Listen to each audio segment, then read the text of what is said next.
Stay tuned for the Joan Quinn Profiles.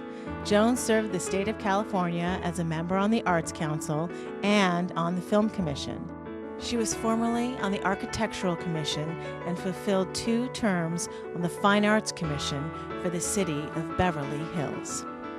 As an editor for Andy Warhol's Interview magazine, Condé Nast Publications, and the Hearst Corporation, Joan covered the world of fashion, the mysteries of food, the excitement of theater, and the international art scene. She continues to find people who are on the cutting edge of their professions.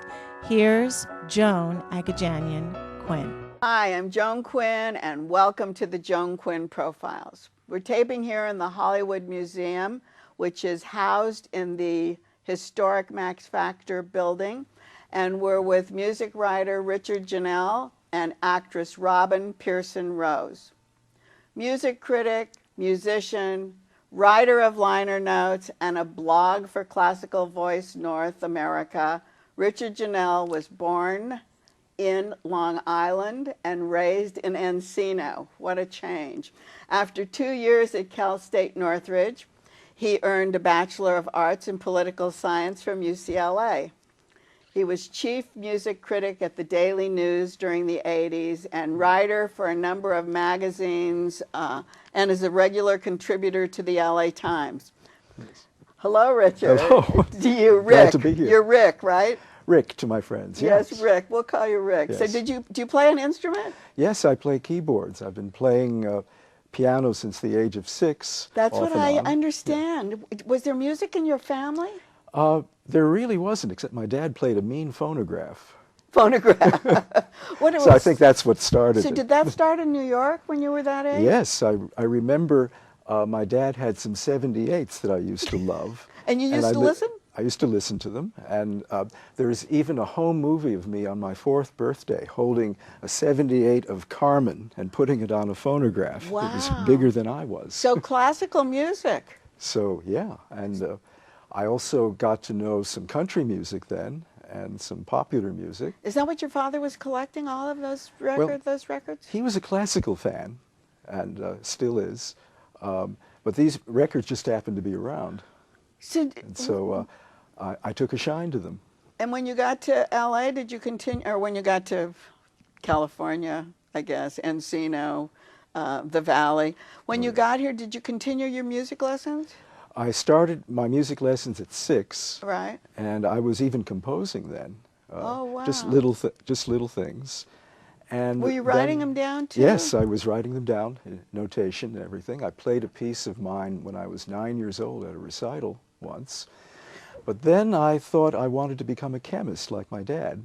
So I had a home laboratory and everything. But that was here in California. That was here in then, California yeah. when I was in, I guess from 6th grade into early high school. And then I ran into something called advanced mathematics. So chemistry? Couldn't wrap my head around that. Back to the piano. So, were you still playing all the time? I was playing kind of off and on at the time. I was learning jazz on my own. Oh, you were. But one of the things that I know you write a lot, you're a critic. Do you think a critic needs to play an instrument or read music? It helps, but I don't think it's necessary. You don't? Do all of them? I mean, there aren't that many critics left in the world anymore because of newspaper business. Alas.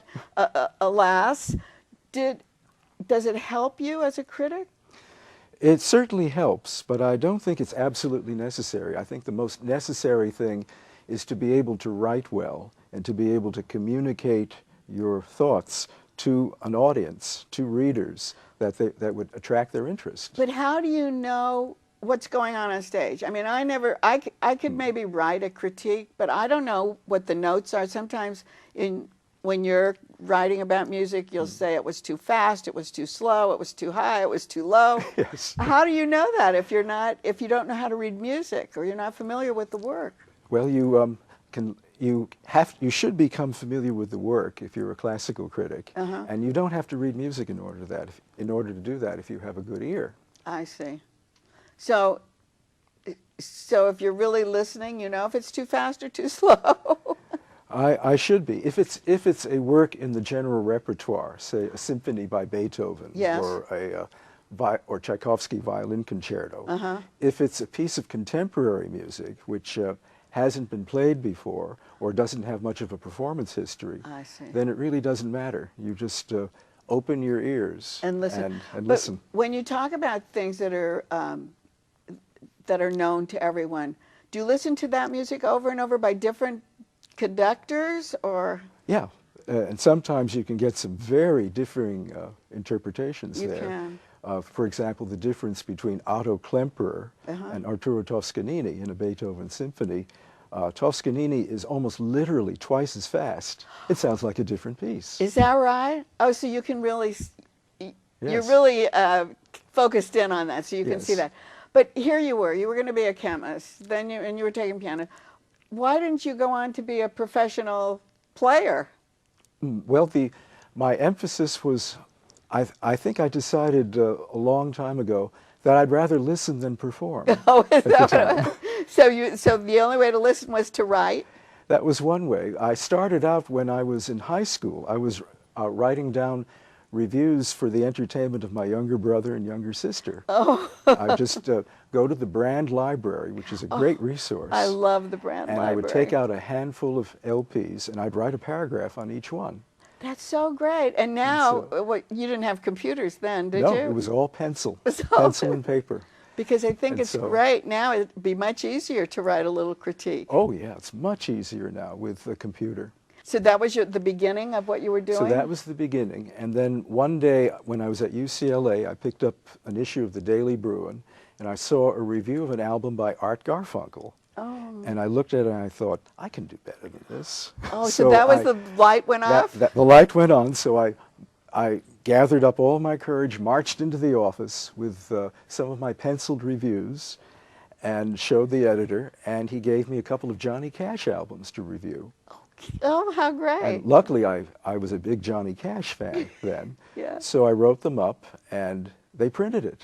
And I was all of 19 at the time. Oh, so that was the And really beginning. as soon as I saw my name in print, I thought, wow, what a racket. You get free albums, write anything you want about it. I thought this was an unusual story, and then I saw many years later, there was a panel at a jazz convention, and they asked each writer how they got their start, and each one said the same thing. They all just took a chance, We right? wanted free records. You want a free record. But what does a critic have to include in their review? Well, I start out with, did this piece turn me on or You not? think to Did this yourself, right? performance? And if so, why? If not, why? And that's when you start to put in all of your experiences there on interpretation and past performances and perspective on things. And occasionally you can even draw in some current events or things outside music if they have any relevance to it. So that really depends on the writer's style. When you're at Disney Hall, do you take notes? Oh yeah. Because All the I've time. seen you taking notes, Oh. and I wondered, what do you take notes on? What, just the... It's kind of a play-by-play of, Is of the performance. I don't know of anybody else who does it as extensively as I do. I remember Martin Bernheimer didn't take notes at all. It was all in his head. It was all in his head. But as a result, I have an archive now of notes for concerts going back several decades. Can you read your notes? Oh, sure. What you've written Sure. them? Can you read them? I better. Because sometimes it's so dark and you can't see what So you're that's where mag lights come in. Oh, And I hope I'm got not it. disturbing I anybody. see, I see. So you perform with two groups now. You perform with the Jazz Scribes and Alan Wasserman Jazz Ensemble? Yes, occasionally I'm the pianist with that ensemble. We play at an Italian restaurant called Pinocchio's in Pasadena. And it's With which group? With Alan Wasserman. Oh, you do? And it's an 11-piece ensemble, so it's practically a big band. Wow. It is a big band. And then Yeah. what about the Jazz Scribes? The Jazz Scribes is made up of 4 journalists, 4 jazz journalists. Scribes. Scribes. I figured it out. I'm on keyboard. Scott Yano's on saxophone and clarinet. Buddy Sampson on electric bass, and A. Scott Galloway on drums. Who writes the music? Who writes the music? Yeah, who picks the music for what you play with the scribes? We all do. We Oh, we all have our favorites, and we try to work it out. But nothing is original. None of you are writing anything that's to coming. play. That's Is it? coming. Our bass player has written a number of things, and I've written a number of things that I play occasionally. And so there are how many? 4 of you? 5? There are 4 of us. Occasionally we have a 5th member, an excellent trumpeter named Ted Schumacher, who is currently touring with the Louis Prima Junior Band. Oh, that's great. So we're glad to have him whenever he can arrive. So what happens? When do you rehearse? Because Whenever you're we all can. writing, you're all We're doing... all writing. It's hard to get together at times. And where do you rehearse? We usually rent out a studio, a rehearsal studio. And then who's the conductor? Who leads it when you're all there together on stage? I would say Buddy is the one who... Is he on the bass? He's on the bass, and so the bass is an instrument where you can just go like that. Boom, and then you all have to start? In order to start, in order to stop. Can't very well do that on the piano. I see, I see. So he starts you like that, boom. Yes. And do you play with each other in other places? Sometimes I play with Buddy. That's yeah, because you know his we all boom. we all got started at a party. We all met at the Playboy Mansion during one of their annual press conferences. Oh, what? Oh, you're kidding. How great. I had been in a band before that was composed of rock journalists. That was back in the 80s. So was this I your kind of got idea? the idea, let's do a jazz journalist thing. And so Buddy and I were jamming at a party that Scott Yano gives. And eventually we were able to all get together and work out a repertoire. That's fantastic. So do you get to choose what you want to play, and do they get to choose? How do you decide? Yeah, we try to work it out together. No arguing here, right? Yeah. Before we leave, I know you have this huge collection of music. In what form is it? All forms. Tell us about it. Going back to 78 records, I have over 1,000 of those. I have 45s, LPs, How do you play them? cassettes. I have the equipment. I have a 78 player. I have a couple of turntables. I have CD players, DVD, Blu-ray. And they all everything. work, right? So They all work. Because they all The problem is you've got to maintain all of these units, and some of them they don't make anymore. That's what I meant. So you have to. They're all working. Or do you know how to repair them? To a limited extent, but I know where to get them repaired. You do. But why do I bother? Because 78s, when played on modern equipment, sound terrific. Oh, they do? They really do. They kind of leap out of the speakers. Wow. And they sound better than almost any CD transfer that I know of. So is it all classical? It's classical, jazz, rock, folk, country. And do each of those separate kinds of music coincide with a different kind, like a DVD or 45, or is it all mixed? They are all mixed up. Of course, there are certain things that you won't find on 78. That's what I mean. Yeah, but you can find early rock and roll on 78. Oh, you do? And they sound fantastic. And you have those? Oh, yeah. If you hear Carl Perkins' Matchbox on an Original Sun 78, oh, it just leaps out of the speakers Oh, at you. wow. It's a real kick. Oh, that's fantastic. I'm so glad you came to talk to us about your jazz scribes and about your writing, because it's very interesting to know what a critic is really doing when he's sitting in the audience. Oh, we're working hard. You're working hard. You betcha. Thanks, Richard. Thank you for having me. Don't go away. We'll be right back with Robin Pearson Rose, an actress.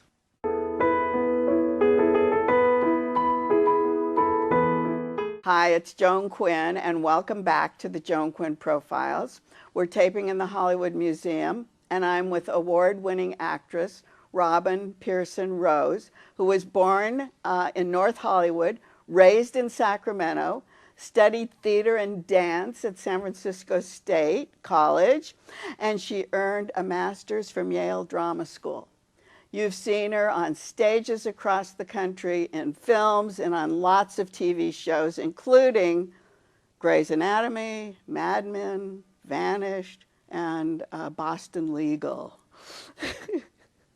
Robin is an associate artist at the Old Globe Theater, where she's also appeared on the stage, and she's in a play right now at the Geffen Playhouse in Westwood, and it's written by John Patrick Shanley, and the name is Outside Mullingar.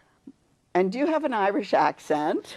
Do I have an Irish accent in life? No. But And do you have it on the stage? I do on the stage, and I have an Irish father who is second generation Irish. Oh, did he talk with an accent? He's sometimes, but he was American born, but his father was born in Cork and then came over to Canada, and then they came down to Southern California. Oh, that's kind of a route, isn't it? Yeah. And my mother's parents were born in Russia and Greece, so I'm a Heinz 57. Wow, you have it all. Have it all. But you can do whatever you want on stage then, right? Hopefully. Were you acting when you were in San Francisco and Sacramento? I was studying acting in school, but initially I wanted to be a dancer. And as a matter of fact, I went to New York as a kid and studied with Martha Graham. She was still alive. Did you? I did. I was so fortunate. I got to study, and it was during that time that I was seeing a lot of dancers dancing injured and having a lot of straight jobs, and it suddenly seemed to me that it wasn't prudent. And I literally had this thought that I would continue to study dance as an enjoyment, but I would fall back on acting. You thought about that? Because that's interesting. I was talking to Eloisa Maturin, who was a ballerina from Venezuela. And she's still very young. And I said, why are you acting now? Because she's on stage as well.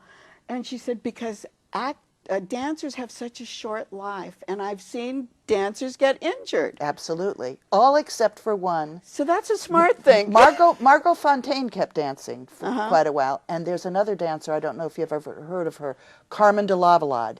She is she's gorgeous great. Dancer. And she is still dancing. But not ballet. No. She danced modern dance, which I think gives you a little bit more of a leeway. Ballerinas are so strict in their their training. But Carmen, and even Martha Graham herself, when she was in her 70s, could lift that, do that leg. Oh, she still did? She did.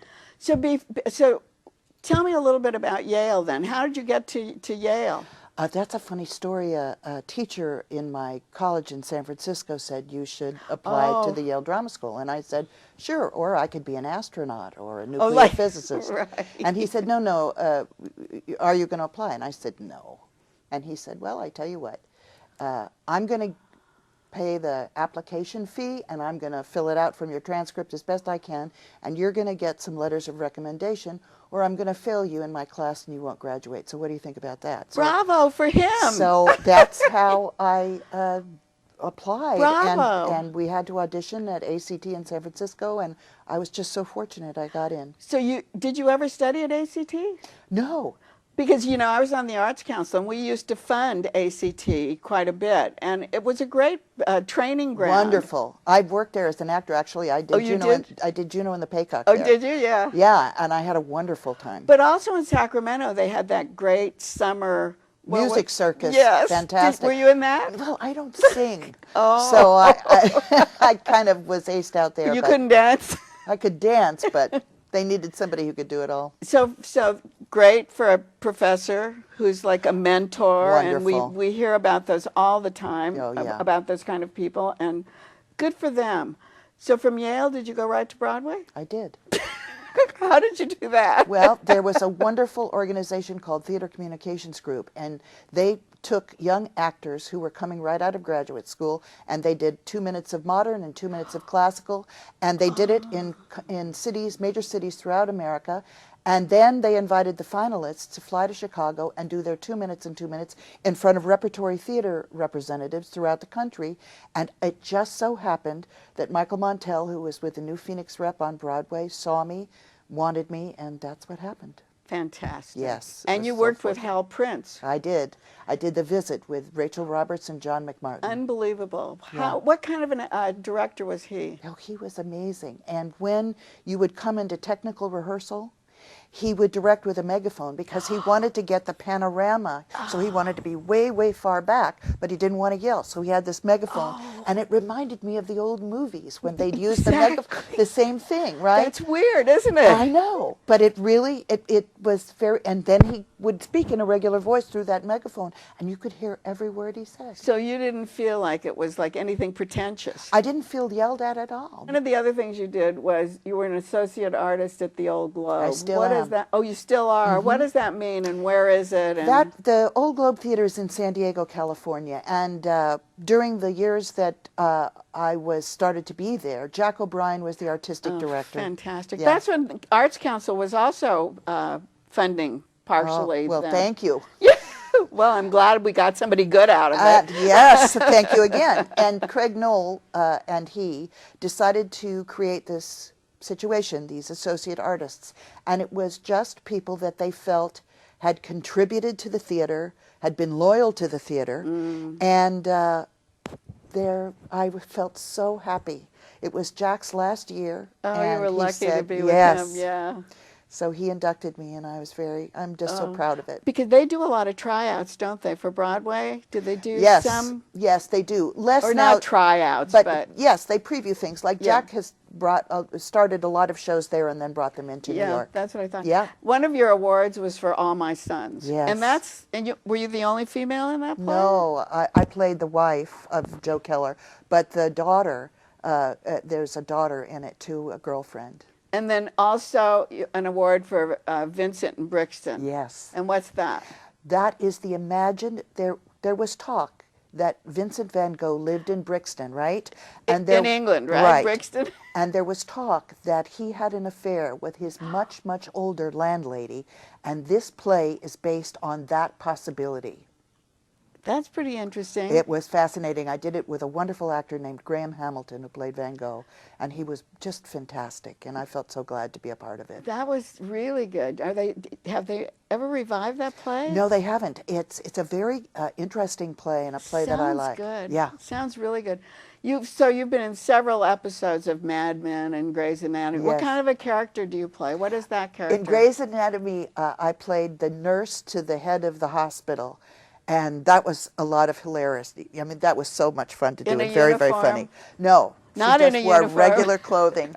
And in Mad Men, I played Mrs. Hines of Hines Beans, the wife of the man who owned Hines. Really? And that was a lot of fun. And John Hamm directed one of the episodes I did, and he was a terrific director and very, very funny and very calm and very supportive, I thought, of the actors. There is a Mrs. Hines, isn't there? There must be. Yeah. Well, that is far from the kind of character that you play in John Patrick Shanley's play Yes. called Outside. Mullingar. And what is Mullingar? Mullingar is an area, a town in Ireland.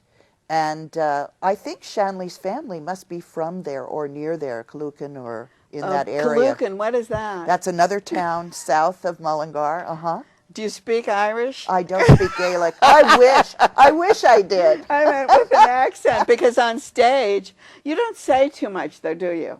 I have enough to say. You have plenty to say. I think but it's so. the way you say it. Who's your director? Our director is Randall Arney. He's the artistic director of the Geffen Playhouse. And he's fairly new there, isn't he? I don't know how long he's been I there. I think think he's over fairly 10 new. years, though. Oh, has he been Yes, there? I do believe. And he Oh, was wow. out of Steppenwolf in Chicago and is a Tony Award-winning director from Broadway and a wonderful director. In fact, I was just talking with one of my castmates about the way Randall Arney watches rehearsal. After all the years he's been in the business, there's nothing jaded about him, not a jaded bone Isn't in his that body. great? And he watches the rehearsal like this. Like he's so enthralled. So enthralled. excited. It's so wonderful. It's so wonderful to work for him. I And can't so, tell like, you. you're like really playing to him because he's so great. It's great. It's just great. What other style would you say is his style compared to other directors you've worked with? Say to Hal Prince. Well, he doesn't use a megaphone. Hal Prince is is a wonderful director in another way. Yeah. But I have to say about Randall Arney, he is one of the most encouraging directors I've ever worked for. Just so that's encouraging. nice. It's Isn't that lovely. nice? Yeah. So who, you mentioned your cast members. Who is in the cast with you? Jessica Collins. She plays She plays my daughter. Right. Jarlath Conroy, he plays Tony, and his son is played by Dan Donahue. So it's like father, mother, son, daughter. Yeah. Okay. That's right. And your properties are together? They are. Tell me a little bit about the story. There was a situation where a small piece of land was purchased. I won't tell you why. It's a very good reason, and it is revealed in the play. And this piece of land comes into dispute, and love blooms in and around the dispute. And you see what happens with these young people and with these older people. It's wonderful. You have a great relationship with the older person, Jarlath. Yes. So how, and his timing is so great. Isn't he wonderful? But how do you have to have the same kind of timing, right? You have to be right there. And aren't I fortunate? So how do you do it? You know what? I think that's not something you can learn. I think you just have it or you don't have it. So is it like listening and knowing when to come in, or yes, is it exactly. like, it's exactly that. Just like we're doing now. did you research your role? I don't really. You know what I do? No, I wonder what you do, because it is a particular kind of a woman who's lived in this small farm area. I'll tell you exactly what I do. I ask for the shoes so that I have them all the way through rehearsal, so that, and she doesn't do much walking in this play, but what walking she does, I want to see what the shoes are going to feel like. And during rehearsal? Yes, I ask for the shoes right away, and then I try to learn the lines as early as I can, and then I go to rehearsal like a kid with a bedtime story, and I see what happens. Oh, you watch? Yes, so it like the story unfolds like it's being told to me, and if I can put down the script early enough, I can watch it. And then do you have a voice coach? I don't. An accent coach, is that? I don't. We didn't have a dialect coach on this. And how do you do it then? You just do it. You just do it. You live in LA, talking about just doing it. I do. And do you do a lot of theater here? I do some theater here. I've worked at South Coast Rep and the Pasadena Playhouse. Oh, yeah, right. And downtown? Yeah. I haven't worked downtown yet. I would love to. Oh, we need you down there. Thank you. Tell them. I will. Do you still go to the East Coast? I do less. The last play I did was at the Huntington Theater in Boston. Oh, I love that theater. I did Wendy Wasserstein's Third there. Oh, and she was such a great writer too, wasn't she? She was terrific. Oh, Absolutely how great. terrific. Okay, are you still taking dancing and not singing? I'm not taking singing and I'm not taking dancing. Okay. No more. Well, we'll just keep watching TV then. Okay, honey. Okay. Thank you so much So for being good to with us. see you. Oh, you have to, one more story, quick. Yes. Your maiden name, Pearson. Do you have to use that on stage, or are No. you the Robin Rose ice cream person? When I am not the Robin Rose ice cream person, actually when we went my whole family went in to get ice cream at Robin Rose when it used to be in the Beverly Hills collection. Yes. And there was a girl from New York working behind the counter, and she said, I showed her my license, and I said, do we get free ice cream? And she said, are you Robin Rose, the actress? I said, well, yes, I am. And she said, your friend sends so many notes to my boss, and we don't know who the hell you are. But no, you don't get free ice cream. So that's the story about Robin Rose ice cream. But I married a man named Ira Rose, and so I got Rose as my last name.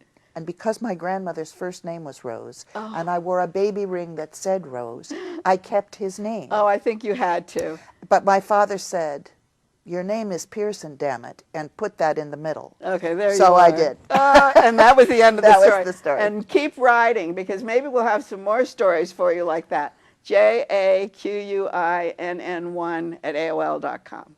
Bye.